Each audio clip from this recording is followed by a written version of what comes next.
एक जंगल में तेजस्वी साधु तपस्या कर रहे थे। उसी समय वहां पर चूहा भागता भागता आया और साधु जी से बोलता है, बचा लो साधु जी, बचा लो। तो साधु जी पूछते हैं, क्या हुआ? तो चूहा बोलता, बिल्ली मेरे पीछे पड़ी है, मुझे खा जाएगी, मुझे बचा लीजिए साधु जी। साधु जी को उस चूहे पर दया आ जाती है और साधु जी उस चूहे के सिर पर हाथ फेरते हैं और उसे बिल्ली बना देते हैं। कुछ टाइम होता है, वही चूहा जो बिल्ली बन चुका होता है फिर से भागता भागता आता है और बोलता है, साधु जी बचा लो बचा लो। साधु जी बोलते हैं, अब क्या हुआ? अब तो तू बिल्ली बन गया है, अब क्या परेशानी आ गई? बिल्ली बोलती है, साधु जी अब मेरे पीछे एक कुत्ता पड़ गया है, मुझे बचा लीजिए, नहीं तो वो मुझे मार डालेगा। तो साधु जी उसके सर पर हाथ फेरते हैं और उसे कुत्ता बना देते हैं। वो कुत्ता वहां से चला जाता है। कुछ टाइम बाद फिर वो कुत्ता भागते भागते आता है और साधु जी से बोलता है, अब मेरे पीछे शेर पड़ गया, मुझे बचा लीजिए। तो साधु को दया आ जाती है और उस कुत्ते को अब शेर बना देते हैं और साधु जी बोलते हैं, अब तुझे कोई नहीं खा सकता, अब तू जंगल का राजा है, तुझे किसी से डरने की जरूरत नहीं है, तू ही जंगल पर राज करेगा।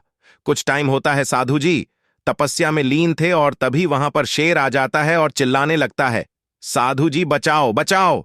साधु जी सोच में पड़ गए, इस चूहे को जंगल का राजा शेर बना दिया, फिर भी ये डरा हुआ है। साधु जी पूछते हैं, अब क्या हुआ? अब तो तुम जंगल के राजा हो, अब किससे डरे हुए हो? शेर बोलता है, साधु जी जंगल में शिकारी आ गए, वो मुझे पकड़कर ले जाएंगे। इस बार साधु जी शेर के सर पर हाथ फेरते हैं और उसे फिर से चूहा बना देते हैं और कहते हैं कि मैं सिर्फ तेरे शरीर को बदल सकता हूं, लेकिन तेरे अंदर बैठे चूहे के नजरिए को नहीं बदल सकता। तुझे शेर तो बना दिया, लेकिन तेरा नजरिया आज भी चूहे का था, इसलिए तू डरा डरा घूम रहा है, तू चूहा ही अच्छा है। इस स्टोरी से हमें सीखना चाहिए कि किसी भी चीज से ज्यादा महत्वपूर्ण होता है हमारा नजरिया। इस स्टोरी से मैं बताना चाहता हूं कि चूहे को शेर की खाल भी पहना दी जाए तो वो चूहा ही रहता है, शेर नहीं बन सकता जब तक उसका अंदर से उसका नजरिया न बदल जाए।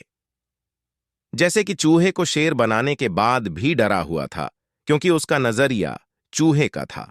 अगर वो अपना नजरिया एटीट्यूड बदल लेता तो शेर बनने के बाद वो पूरे जंगल पर राज करता, फिर चाहे कोई भी हो उसका कुछ नहीं बिगाड़ पाता।